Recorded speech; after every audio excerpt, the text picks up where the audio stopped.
ha guiado tu camino y a tu lado siempre está. Sus promesas cumplirá y a su tiempo lo verás. Eres parte del pueblo de Dios, Él te levantará, te restaurará y tu victoria llegará. Fuiste llamado y escogido, a su voz has respondido. Es tiempo de creer. Centro Victoria, nacimos para vencer. Vamos a ir hoy al libro de los Hechos, que es un libro importantísimo, es el quinto libro del Nuevo Testamento. Alguien le puso ese título, le puso Hechos de los Apóstoles. Está bien el título, pero en realidad es más bien como los Hechos del Espíritu Santo a través de los apóstoles. Es un libro de historia, el quinto libro, repito, del Nuevo Testamento, y es un libro histórico. Es el único libro que nos cuenta cómo empezó y creció la iglesia cristiana. Cómo ocurrió este misterio, este milagro. Cómo un hombre que se llamó Jesús de Nazaret, que vivía en un pueblecito allá perdido, de un país del Medio Oriente, un hombre que nunca escribió ningún libro, que nunca viajó fuera de su país, ni a Venezuela, ni a Cuba, ni a Nicaragua.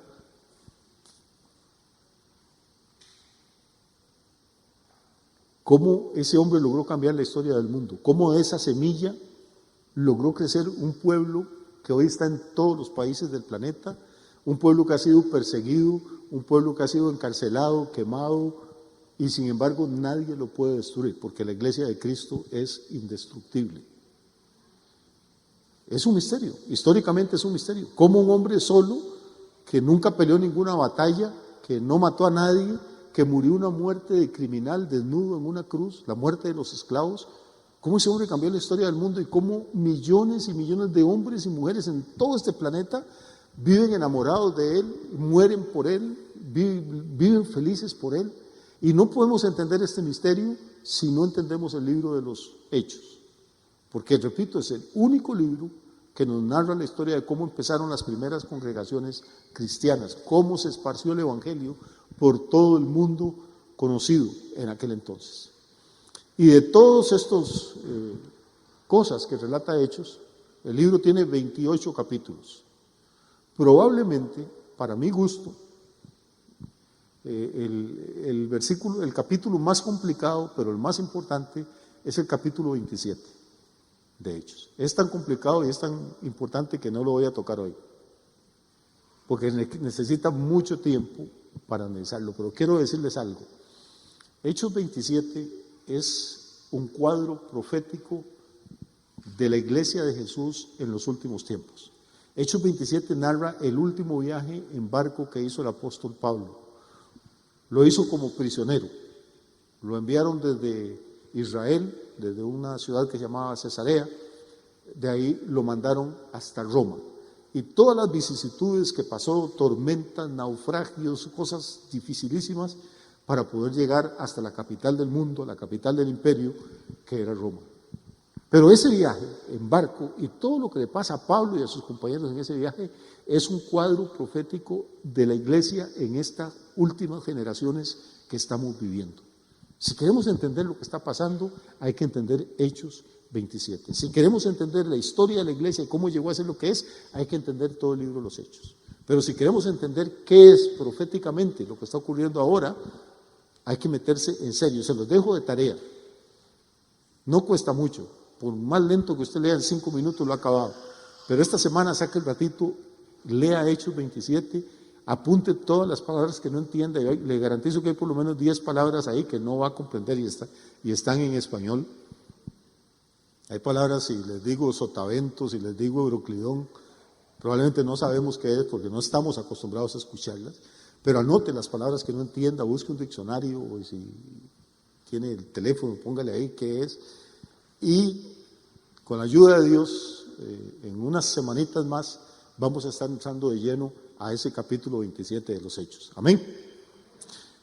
Último anuncio. Les recuerdo que en febrero, si Dios quiere, por lo menos los 3 primeros jueves de febrero, vamos a estar dando una serie de conferencias, no cultos.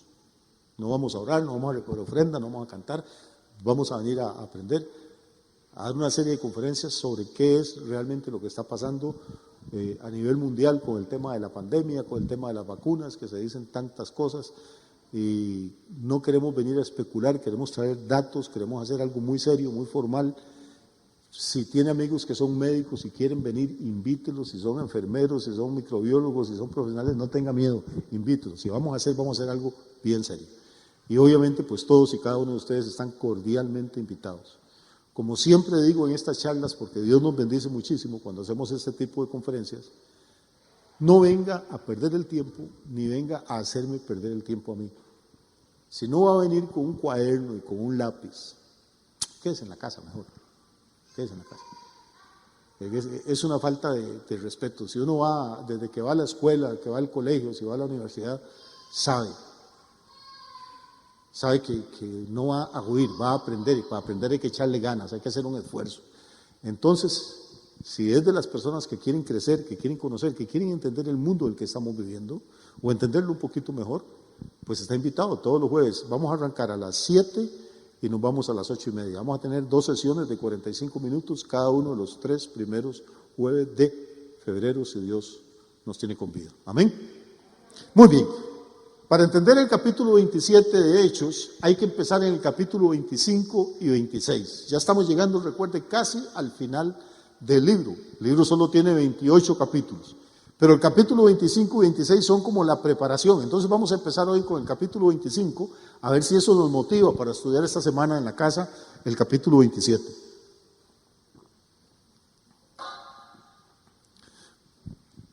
Llegado pues, dice Festo, a la provincia, subió de Cesarea a Jerusalén 3 días después. No nos vamos a meter hoy en detalles, vamos a correr, pero vamos a empezar a poner el fundamento. Festo es un funcionario romano que llega vamos a estar en el versículo 1 todavía, llega a la provincia y sube de Cesarea a Jerusalén. En el Nuevo Testamento hay 2 ciudades que se llaman Cesarea. Cesarea es otra cosa, Cesarea. Se llaman Cesareas porque fueron construidas en honor al César, a los emperadores romanos. Hay una Cesarea que se llama Cesarea de Filipos, que es donde Jesús preguntó: ¿quién dicen los hombres que soy yo? ¿Recuerdan? Y Pedro le respondió: tú eres el Cristo, el Hijo del Dios viviente. Esa Cesarea no es esta. Esta otra Cesarea se llama la Cesarea Marítima. Y tiene una historia muy interesante. Lástima que no tengamos de verdad mucho tiempo como para meternos en eso, pero ahí por lo menos. Esta Cesarea Marítima es una ciudad que la construyó Herodes el Grande, la construyó de la nada. Y la construyó más o menos en 8 años. Imagínense un lugar donde no hay nada y construir una ciudad con calles, avenidas, templos, palacios, casas, en 8 años en aquella época, sin grúas, sin tecnología. Herodes el Grande era un asesino y un endemoniado, pero era un constructor y un administrador excelente. Él fue el que reparó el templo de Jerusalén y lo convirtió en una cosa maravillosa. Y también construyó esta ciudad. ¿Por qué se llama Cesarea Marítima? Pues porque está en la costa, está cerca del Mediterráneo, o en la costa del Mediterráneo. Y ahí en Cesarea Marítima, no solo se da el lujo en 8 años de construir una ciudad, sino que construye un puerto, el puerto artificial más grande hasta ese momento del mundo. En 8 años. Nosotros duramos 30 años haciendo la costanera, con tractores y vagonetas y todo lo que usted quiera. Y entonces Cesarea Marítima se convierte en un puerto de mar, en un puerto marítimo, por eso viene el nombre, y a ese puerto llega desde Roma Festo.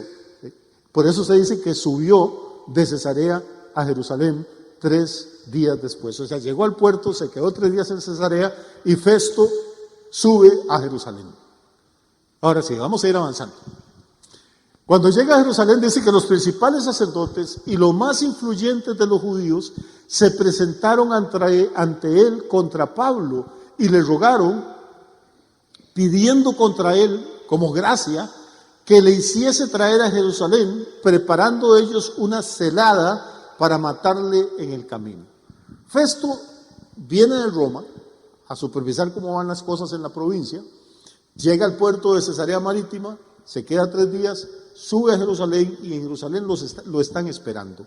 ¿Quién lo está esperando? Bueno, dicen los principales sacerdotes judíos, que saben que Pablo está preso y está preso en Cesarea. Entonces le dicen, ya que viniste aquí, ¿por qué no mandas a traer a Pablo y lo juzgamos? Pero en realidad no quieren hacerle un juicio a Pablo.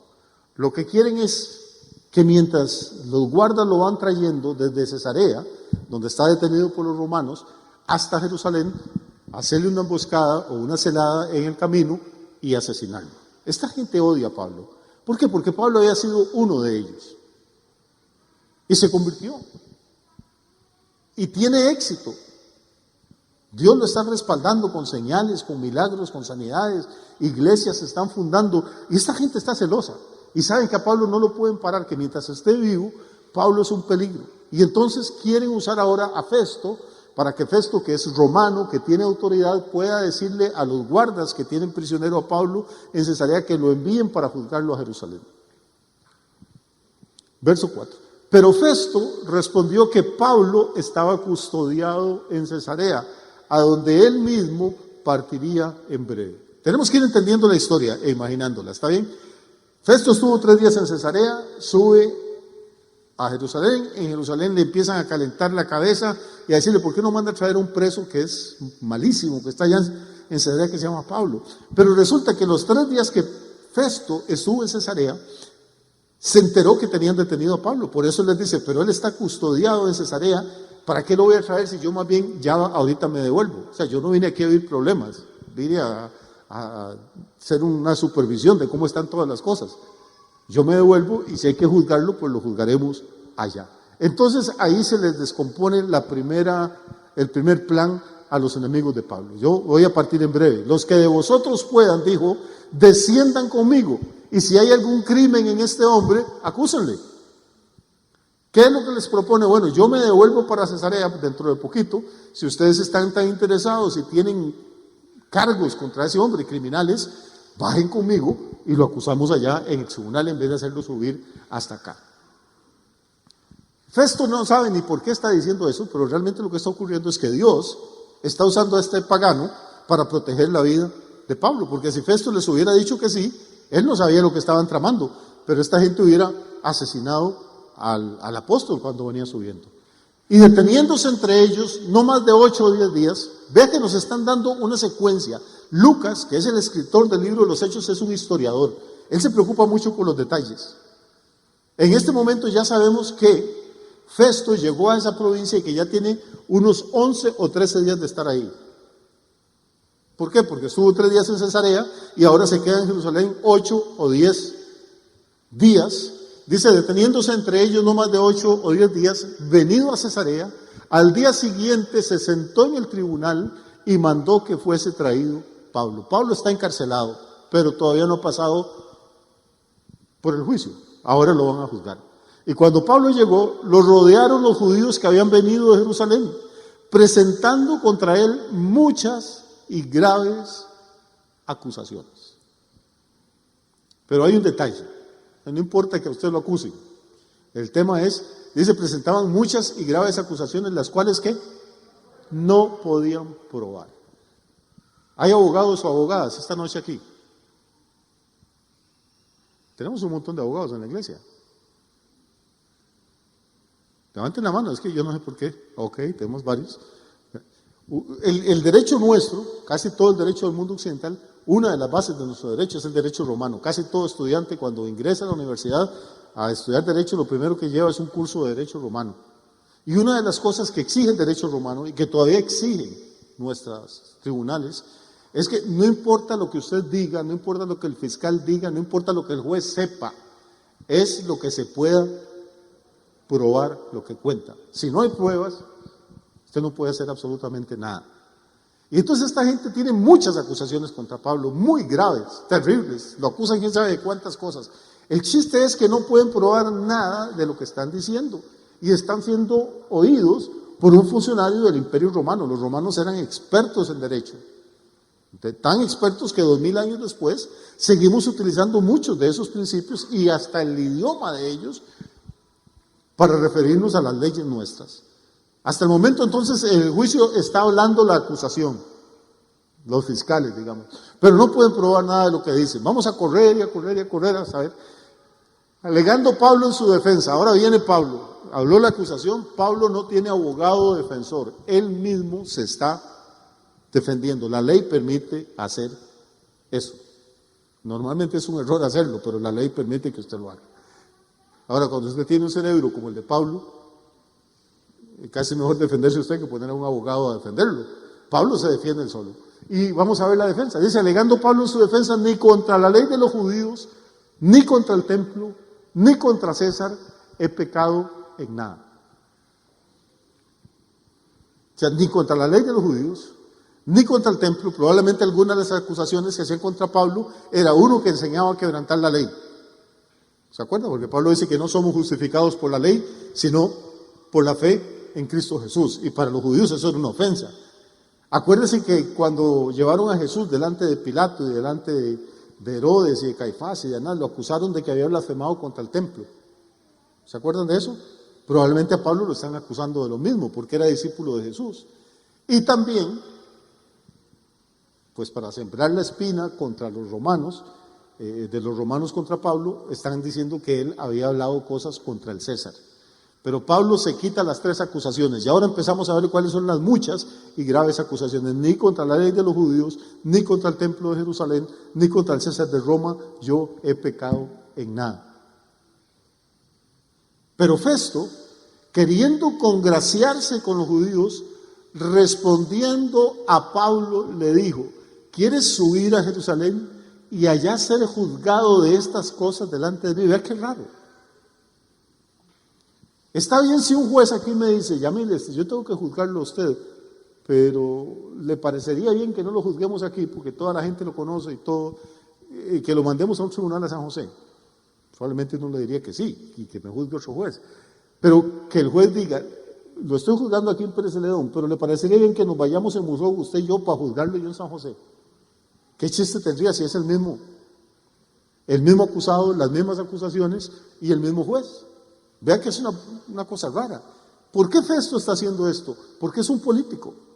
Y dice que lo está haciendo para congraciarse con los judíos. ¿Por qué? Porque cuando estaban en Jerusalén, estos judíos se están acusando a Pablo, le habían pedido precisamente eso, tráigalo aquí a Jerusalén para juzgarlo acá. Entonces ahora están jugando la base política, no la legal, no la del derecho, sino la política, que también hay mucho de eso. Y Pablo dijo, ante el tribunal de César estoy. ¿Están conmigo? Ya los perdí. Yo sé que esto le puede parecer muy aburrido, hermano, pero si no entendemos esto, no va a entender el 27, y el 27 es clave. Oigan lo que dice Pablo, dice, ante el tribunal de César estoy. Pablo, ¿en qué ciudad está? Está en Cesarea Marítima. Y el que lo está juzgando no es César, es Festo. El César está allá en Roma, lejos. ¿Por qué Pablo dice estoy ante el tribunal de César? Porque Festo es legalmente una autoridad enviada por el César. Y estar ante la autoridad delegada es como estar ante la autoridad principal.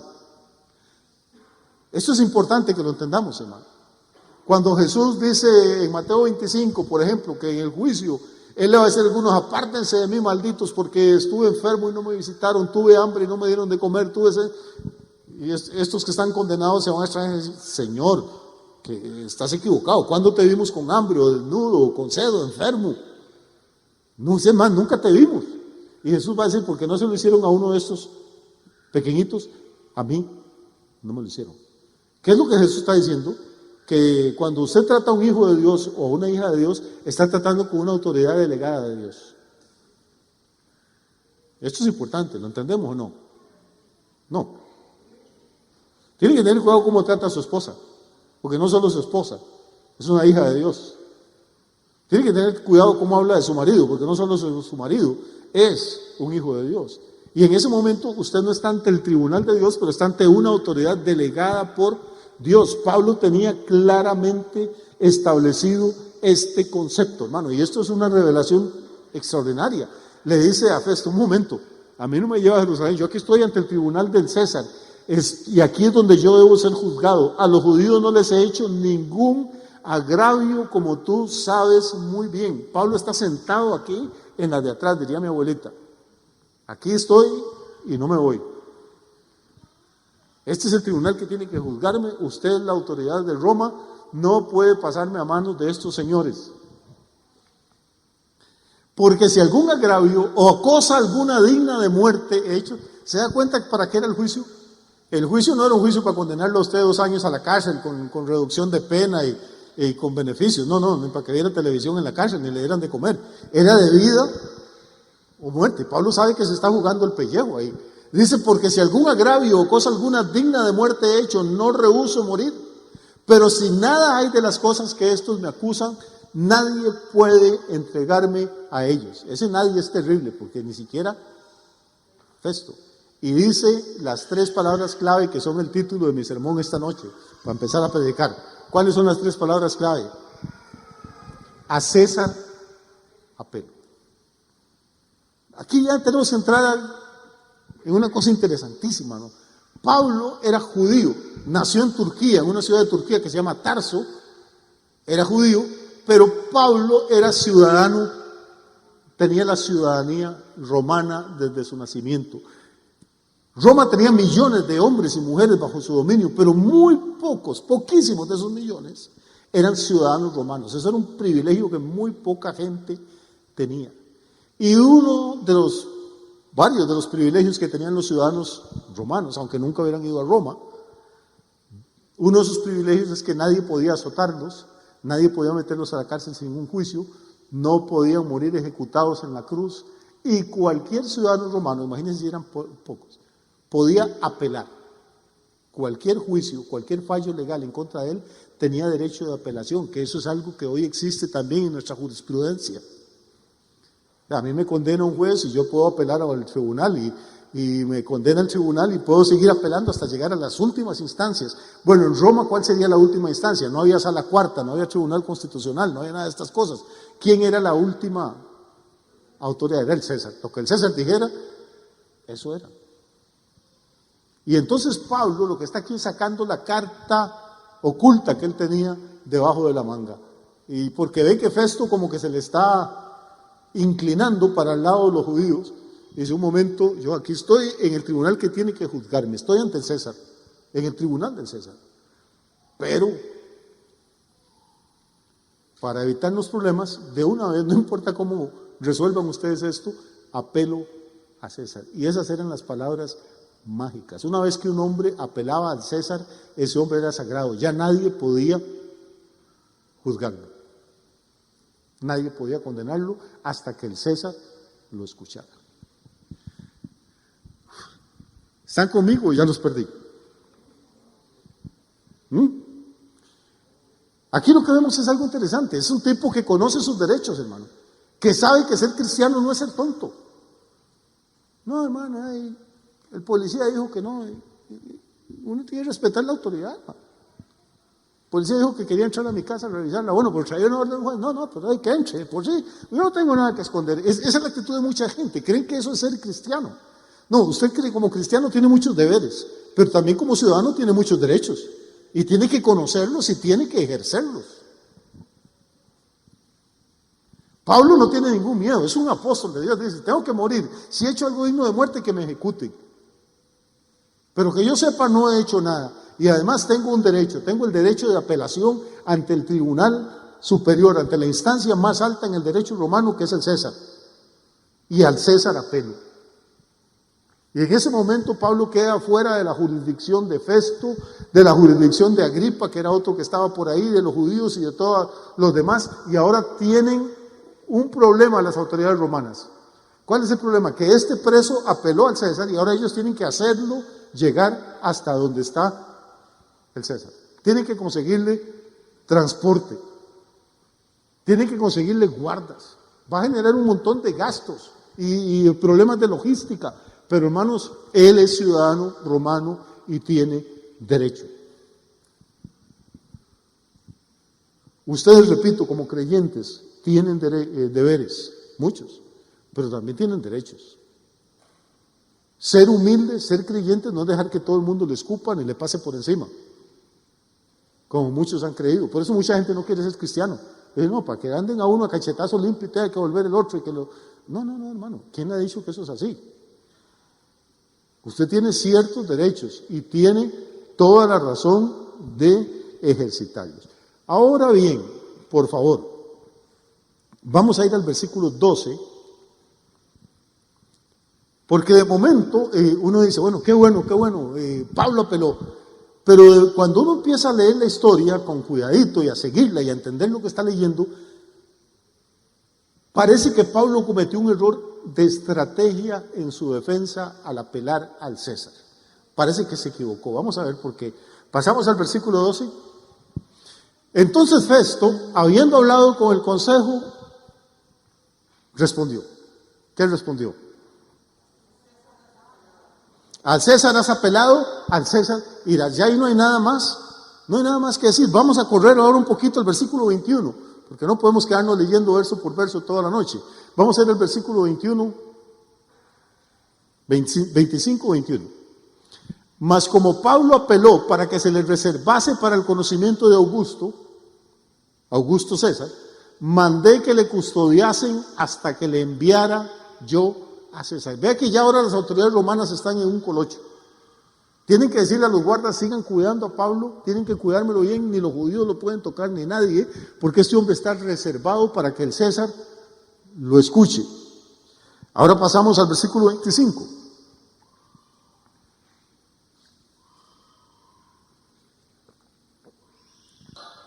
Pero yo, hallando que ninguna cosa digna de muerte ha hecho, y como él mismo apeló a Augusto, he determinado enviarle a él. Note las veces que aparece apelar o apelación ahí. Este es el problema que ellos tienen ahorita. Pero note que ya la autoridad romana está diciendo algo. Yo, hallando que ninguna cosa digna de muerte ha hecho. Vamos a seguir al 26. Como no tengo cosa cierta que escribir a mi señor, ¿cuál sería mi señor ahí? El César. No tengo una acusación válida que mandarle. Le he traído ante vosotros, y mayormente ante ti, oh rey Agripa. Y ahora subimos de Festo a Agripa. Oh rey Agripa, para que después de examinarle tenga yo que escribir. Me parece mucho la cosa con Jesús. Lo llevan a un juicio con Anás y no pueden acusarlo de nada. Lo pasan por de Caifás, lo pasan por de Herodes, lo pasan por Pilato. Es inocente y nadie lo quieren acusar, pero nadie sabe qué hacer con él. Ahora ya tenemos a los judíos, tenemos a Festo y ahora subimos de categoría al rey Agripa. Y entonces, Agripa, quiero que lo escuches para saber qué le escribo yo a César, qué carta mando con este hombre o con el guarda de este hombre para que César sepa de qué caso estamos hablando. Ahora, porque me parece fuera de razón enviar un preso y no informar de los cargos que hay en su contra. O sea, volvamos a hacer otro juicio, examinémoslo todo para ver qué es el problema que le vamos a plantear a César con este hombre. Ahora, no crean que los Césares eran gente muy paciente, ni que tenían mucho tiempo para estar oyendo presos allá que venían de Palestina o de cualquier otro lado. Tenían que llevar un caso sólido, documentado, porque si no los que iban a pagar los platos rotos, si el César se enojaba, si Augusto se enojaba, eran tanto Agripa como Festo. Pasamos al capítulo 26, porque ya vamos corriendo, al versículo 32. 26-32. Después de que Agripa lo escucha, Pablo empieza a decirle, mira, aquí yo no he hecho ninguna cosa mala. Desde que nací, soy judío, me convertí cuando iba camino de Damasco, y el delito por el que esta gente me acusa, usted puede leer el capítulo 26, es porque he predicado en Damasco, he predicado en Judea, en Jerusalén, he predicado en todo el mundo de que Jesucristo resucitó de los muertos.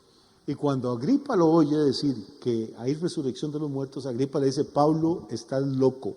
Las muchas letras te han dañado la cabeza y te han vuelto loco. O sea, hasta Agripa reconoce la capacidad intelectual de Pablo, lo que Pablo ha estudiado, pero como Agripa no cree que los muertos resucitan y oye a Pablo que él predica la resurrección de los muertos, entonces dice, este tipo enloqueció. Porque el evangelio es locura para los que se pierden, pero para los que se salvan es el poder de Dios. Bendito sea Dios.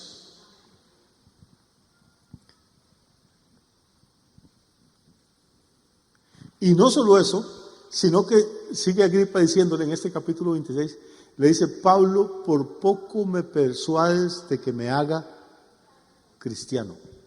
Lo que le dice es: Pablo, estuviste así de convencerme. Si no hubieras metido la pata hablando de la resurrección de los muertos, me hago cristiano. Imagínense, un rey romano, una autoridad romana, diciendo: estuve así, por poco me persuades, casi me convences.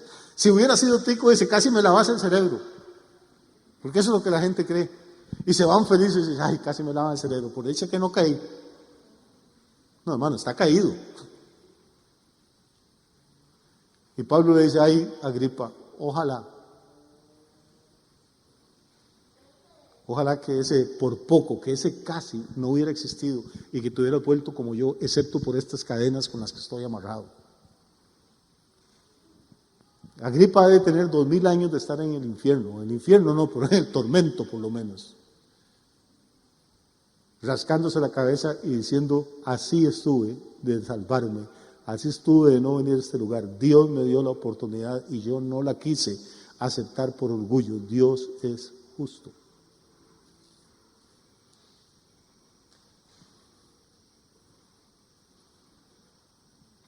Por poquito me persuade. Pero ahora ve el versículo 32. Deja de hablarle a Pablo y se vuelve a Festo. Y la Agripa le dijo a Festo: ¿podía este hombre ser puesto en libertad? Por eso le dije que aparentemente aquí hay un error de estrategia de Pablo. ¿Por qué? Porque lo que el rey Agripa le dice al visitador Festo es: este hombre es inocente, yo lo hubiera dejado en libertad, pero ahora no puedo. ¿Por qué no puedo? Porque él ya apeló a César, y una vez que usted apela a César ya no hay marcha atrás, tiene que ir donde César. Entonces, humanamente hablando, o sea, conversando nosotros en la carne, Pablo cometió un error al apelar a César. Si no hubiera apelado al César, ahí mismo lo dejan libre en Cesarea Marítima y sigue predicando. ¿Está bien? ¿Lo ven o no lo puedo explicar? Porque no lo digo yo, es lo que dice Agripa. Si yo lo hubiera dejado libre, perfectamente, no hubiéramos tenido ningún inconveniente para soltarlo si él no hubiera apelado al César. Este es el capítulo 26 y esto nos prepara para el capítulo 27, que es tremendamente emocionante. No le digo que voy a enseñar mañana porque ustedes según no vienen mañana y entonces los de mañana, si hablo del 27 no van a entender nada, pero un sábado de estos, con la ayuda de Dios, vamos a pasar a ese capítulo 27 que es clave. Pero en el capítulo 27 de Hechos pasan cualquier cantidad de cosas. ¿Ya están desesperados porque los deje irse o no? Es temprano, hermanos.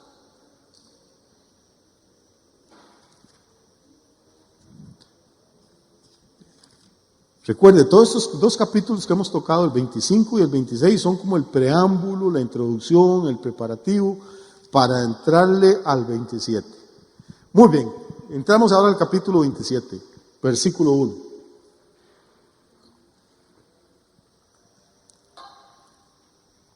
Cuando se decidió que habíamos de navegar para Italia, ¿por qué tenían que navegar para Italia? Recuerden que están en un puerto. El puerto se llamaba Sebaste y estaba a la par de la ciudad de Cesarea Marítima. Entonces la nave en que ellos van tiene que salir de Sebaste, ahí en la costa de Cesarea, y navegar hasta Italia. ¿Por qué Italia? Pues porque el César está en Roma y Roma está en Italia. Entonces se decidió que debíamos de navegar para Italia. Le entregaron a Pablo y a algunos otros presos a un centurión llamado Julio de la compañía Augusta. Vean la cantidad de detalles y de datos que nos da Lucas.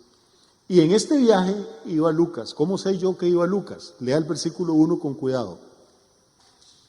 Léalo con cuidado otra vez, 27:1. Cuando se decidió que habíamos, no dice que habían, ni está hablando solo de Pablo, que Pablo había de navegar, sino que habíamos. Está utilizando el plural, la primera persona en plural, más bien. Quiere decir que el escritor se está metiendo en la historia. Lucas va en ese barco y por eso es que él sabe y puede describir tan perfectamente todo lo que va a ocurrir en ese capítulo 27, que repito, es maravilloso y que ocurrió realmente, pero que es una revelación de Dios de lo que va a ocurrir con la iglesia en las últimas generaciones que nos está tocando vivir. Cuando se decidió que debemos de navegar para Italia, le entregaron a Pablo y a algunos otros presos a un centurión llamado Julio, de la compañía Augusta. No era cualquier compañía. La Augusta tiene el nombre en honor al César. Recuerda, César Augusto o Augusto César. Entonces esta compañía se llama Augusta. Es una compañía especial destinada al servicio del César. Y sabemos que uno de los centuriones de esa compañía se llama Julio y que a él y a sus soldados le encomiendan a Pablo y al resto de presos que iban con él. Y embarcándonos en una nave adramitena que iba a tocar los puertos de Asia, zarpamos, estando con nosotros Aristarco Macedonio de Tesalónica. Entonces ya sabemos que van por lo menos con Pablo 2 hermanos. Lucas, que es el que escribe el tercer evangelio y el libro de los Hechos. El libro de los Hechos sería como de matemática, pero es el libro de los Hechos. Y Aristarco, que era un hermano de una ciudad tesalónica, donde Pablo levantó una iglesia y donde tenemos 2 cartas, primera y segunda carta a los tesalonicenses. Curiosamente, en esas iglesias, cartas a los tesalonicenses, es cuando Pablo habla del rapto, del anticristo, de los eventos proféticos. Y uno de estos hermanos de esa iglesia que recibió esas cartas, Aristarco, va con él en este viaje que va a ser profético. Y ahora empieza todo el relato de un viaje, es maravilloso. Dice, al otro día llegamos a Sidón, que es un puerto de lo que hoy es Líbano, y Julio, que era el centurión, tratando humanamente a Pablo, le permitió que fuese a los amigos para ser atendidos por ellos. O sea, Dios es un Dios de detalles, de providencia. El centurión que ponen se llama Julio, y Julio no tiene ningún problema con Pablo, le parece que es un tipo simpático, tranquilo, normal, y cuando tocan puerto en Sidón, en el Líbano, Pablo le dice, qué bonito, está bien en Sidón, y yo aquí tengo amigos y hermanos, y Julio le dice, vaya y los visita. ¿Qué clase de guarda hacen eso con un preso, si fuera un maleante? Y Pablo va para que los hermanos oren por él y animar a los hermanos. Y repito, esto es maravilloso. Y luego se van de Sidón, verso 4, se hacen a la vela y navegamos a Sotavento de Chipre. Chipre es una isla que está ahí todavía, es un país, porque los vientos eran contrarios. Y aquí empezamos a notar algo interesante. Este barco, y se lo voy a decir de una vez, es una imagen profética de la iglesia. Y recién empezado el viaje, los vientos que soplan empiezan a ser como contrarios. Eso tiene que ver con el tipo de momento histórico que estamos viviendo. En este momento los tiempos son contrarios al cristianismo. Las políticas del mundo son contrarias a los principios cristianos. La educación es contraria al cristianismo.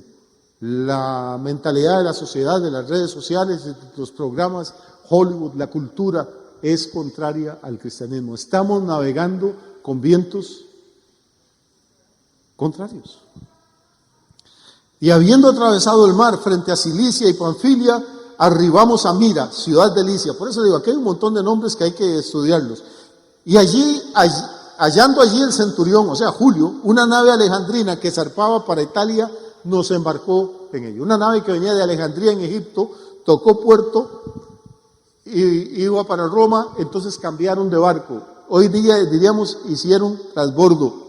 Y navegando muchos días despacio y llegando a duras penas frente a Nido, porque nos impedía el viento, navegamos a Sotavento de Creta, que también existe todavía hoy, frente a Salmón, y costándola con dificultad llegamos a un lugar que llaman Buenos Puertos, cerca del cual estaba la ciudad de Lasea.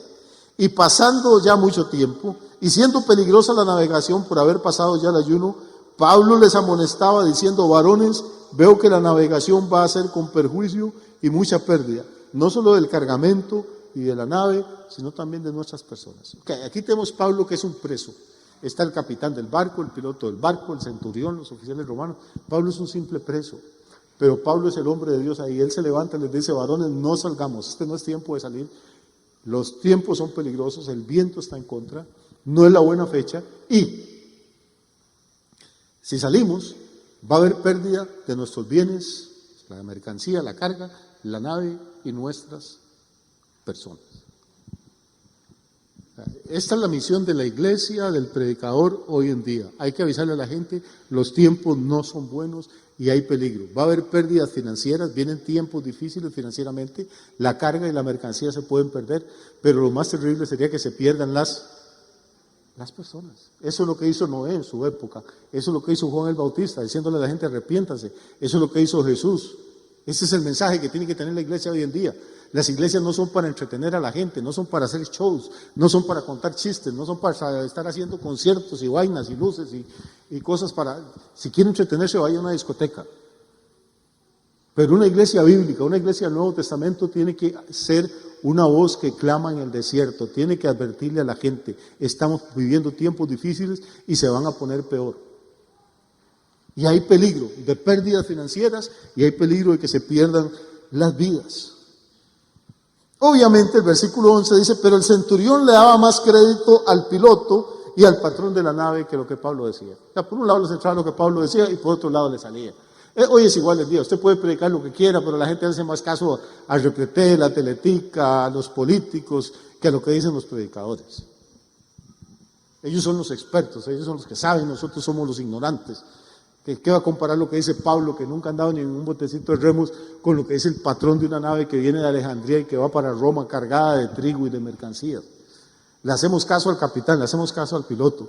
Y siendo incómodo el puerto para invernar, la mayoría acordó zarpar también de allí, por si pudieran llegar a Fenice, un puerto de Creta que mira el nordeste y el sudeste, e invernar allí. Ok, ¿qué decidió la mayoría?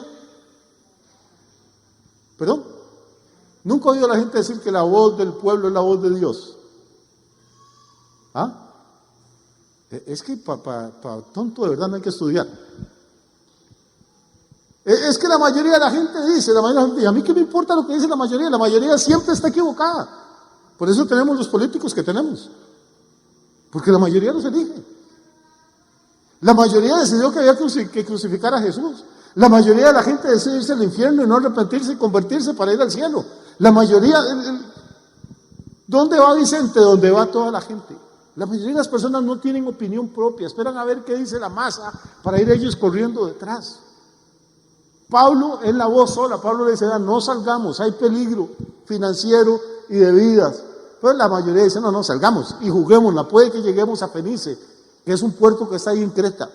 Y soplando una brisa del sur, pareciéndoles que ya tenían lo que deseaban, levantaron anclas. O sea, al principio salió bien, les pareció que tenían lo que deseaban, el viento sopló a favor, e iban costeando Creta, pero no mucho después, dio contra la nave un viento huracanado llamado Euroclidón. Es una tormenta que ocurre normalmente una vez al año en esa zona.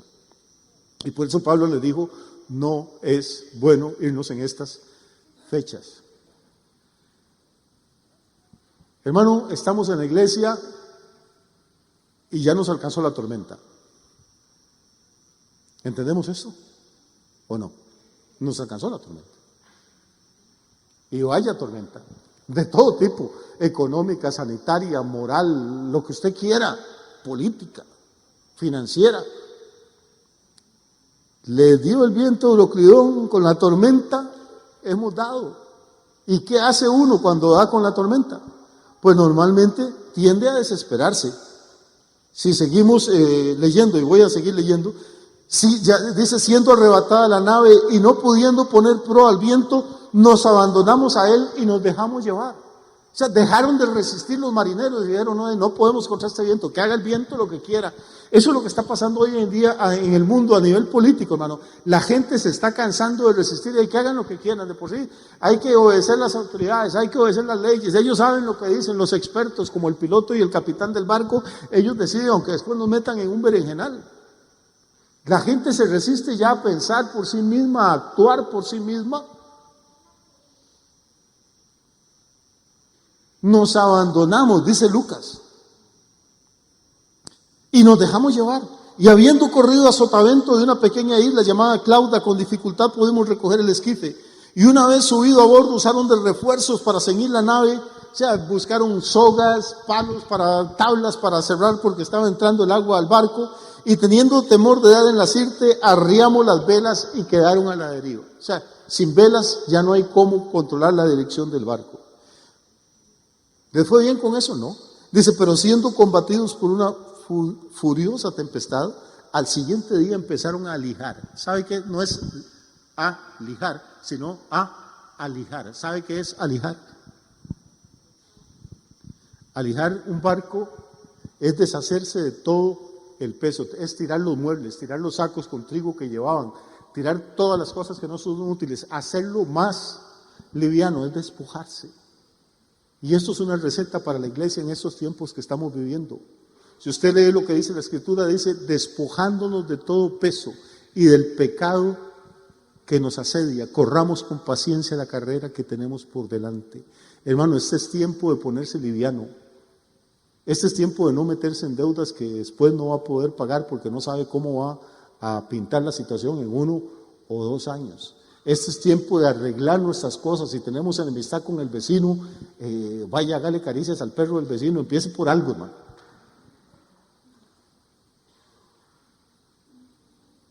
Si alguien que no es su esposo o su esposa le ha estado haciendo ojitos por ahí, es hora de cerrar esa puerta, hermano.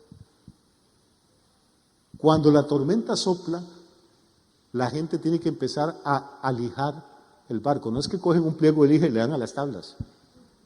Es a deshacerse de todo peso y del pecado que nos asedia. Y al tercer día, verso 19, con nuestras propias manos, ya ahora está Lucas, dice, arrojamos los aparejos de la nave. Arrojar los aparejos ya es lo último, echaron las cuerdas, las velas, todo lo que, ya no solo lo superfluo, sino que ahora hasta las cosas básicas las están tirando. Y no apareciendo ni sol ni estrellas por muchos días. Imagínense qué clase de tempestad. Y acosados por una tempestad no pequeña, habíamos perdido toda esperanza de salvarnos. No dice Lucas, habían ellos perdido, sino nosotros. Ahí mete a él. Incluye a Aristarco, que era un hermano tremendo.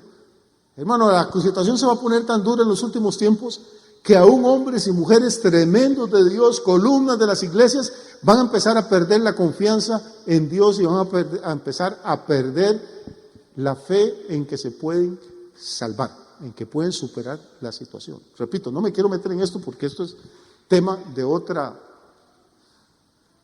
Pero ya que estamos aquí, avancemos un poquito. Lo que Lucas confiesa que es algo tremendo. Dice, habíamos perdido toda esperanza de salvarnos. O sea, días sin ver sol ni estrellas, nubarrones, lluvia, viento, aquel barco descuadernándose por todas partes, haciendo agua, la gente sacando agua con cántaros, con lo que pudieran para que no se hundiera. Y se levanta Pablo, dice, como hacía ya mucho que no comíamos, puesto en pie en medio de ellos, dijo, habría sido conveniente, oh varones, haberme oído. Estas son las palabras más terribles que le pueden decir a uno. Nunca le ha pasado que usted hace algo, le sale mal y su mujer con una sonrisa de oreja a oreja le dice, te lo dije. Ay, qué ganas de... Pero tiene razón, me lo dijo. Y eso es lo que Pablo hace aquí, se pone en pie en medio de ellos y dice, varones hermanos, había sido muy cuerdo, muy prudente, muy conveniente si ustedes me hubieran hecho caso. Pero no está ahí solo para decir te lo dije y decir yo tenía razón, sino que dice, verso 22, pero ahora os exhorto a tener buen ánimo. Carajo, cuando usted tiene días de no comer, de no dormir, de estar empapado con frío, aterrorizado de oír aquellas olas y el viento, ¿cómo va a tener uno buen ánimo?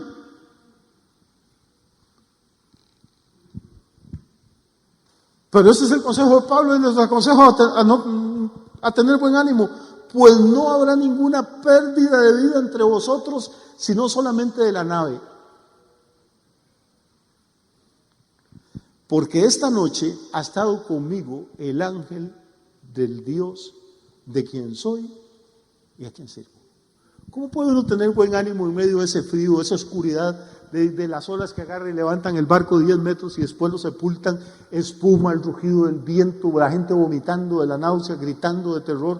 ¿Cómo puedo tener buen ánimo? Porque en ese barco había un hombre que tenía línea directa con el Creador del universo. Esta noche, mientras ustedes estaban tirando agua afuera con los cántaros, se me apareció el ángel del Dios de quien yo soy, a quien sirvo, y me dijo que no tuviéramos miedo, que ni uno solo de ustedes se iba a morir, que el barco sí se va a perder. Hermano, el barco es como la estructura de la iglesia. Los cultos viejos y aburridos que conocemos, los shows, los conciertos, todas estas vainas, todo esto se va a desaparecer al final, hermano. Pero lo importante no es que el barco se salve, lo importante no es la estructura religiosa, lo importante no es la gente que está adentro. Y el ángel que Dios envía le da una palabra a Pablo, le dice: el barco se perderá, pero la gente, ni uno solo de los que está adentro se va a morir. ¿No le parece que esas son buenas noticias, hermano? Puede que se pierdan algunas cosas en estos años que vienen, pero los que estamos adentro y estamos confiando en el Señor y están conectados con el Señor, usted no se va a perder, hermano. Dios lo va a sacar adelante. Esa es la promesa. Y el ángel le dijo en el verso 24: Pablo, no temas. Y aquí viene otro punto clave: no temas, es necesario que comparezcas ante César. ¿Se acuerda que le dije que Pablo dijo apelo a César? ¿Recuerda? Y recuerda que le dije que había aparecido un error técnico en la estrategia de defensa de él. Había aparecido, pero no. Era necesario. Ahora la pregunta mía es: ¿era necesario para quién? Para Pablo. No, pues Pablo estaba súper bien allá en Cesarea. Lo hubieran dejado libre y él se queda en su país. Era necesario para el propósito de Dios que Pablo pasara por todos esos juicios, por todas esas cadenas, por todas esas tormentas, para que el plan de Dios se cumpliera y el hombre más poderoso del planeta Tierra, el César romano, pudiera escuchar el evangelio de labios de un hombre ungido y autorizado por Dios. Aún los Césares de Roma no van a tener excusa delante de Dios, porque Dios le dio la oportunidad, no solo a los marineros más humildes que iban ahí, sino al hombre más poderoso de la tierra, porque Dios no hace acepción de personas. A veces no entendemos, hermano, por qué la cárcel o las cadenas o las acusaciones o la calumnia o las tormentas o el peligro. Era necesario no para Pablo, era necesario para el plan de Dios que hasta el César oyera el evangelio de la boca de ese hombre. Y para que eso pudiera suceder, Pablo tenía que apelar, aunque cuando él apeló, él no sabía, se estaba defendiendo legalmente. Pero Dios siempre va delante de nosotros. El ángel le dice: Pablo, no temas, es necesario que comparezcas ante César, y aquí Dios te ha concedido todos los que navegan contigo. ¿No le parece maravilloso, hermano?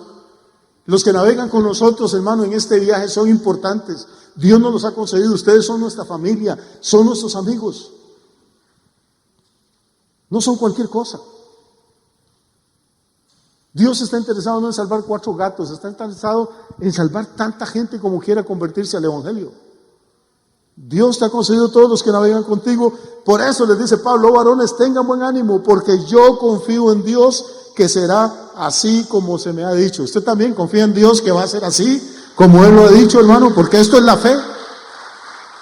No estamos cerrando los ojos, no estamos diciendo que estamos navegando en un crucero de lujo ni en un yate de recreo. Hay tormentas, el barco está cargado, nuestras vidas están cargadas con cosas. Pero hermano, puede que perdamos algunas de las cosas que nos estorban en el camino, pero al final el perdón, la gracia y la salvación de Dios no lo vamos a perder, porque Él va a velar por nosotros. En el versículo 20 los tenemos desesperados, hemos perdido toda esperanza. Pero ¿qué hace Dios cuando estamos desesperados? Nos da una promesa, eso es el versículo 21. Voy terminando ya. Vamos a ir al versículo 37, que es el fin de esta historia. Espero que con esta introducción, aún saltando los versículos, se animen y lean el capítulo 27 en sus casas para que después lo podamos estudiar a fondo. ¿Cuánta gente se salvó? Quiere decir que iba Pablo, Lucas, Aristarco y 273 inconversos. Y esos inconversos salvaron la vida porque había 3 hombres de Dios con ellos. Ese barco estaba destinado al fondo del mar. Humanamente hablando, tenía que haberse hundido. Y yo insisto en esto, hermano. La iglesia cristiana es el seguro de vida del mundo.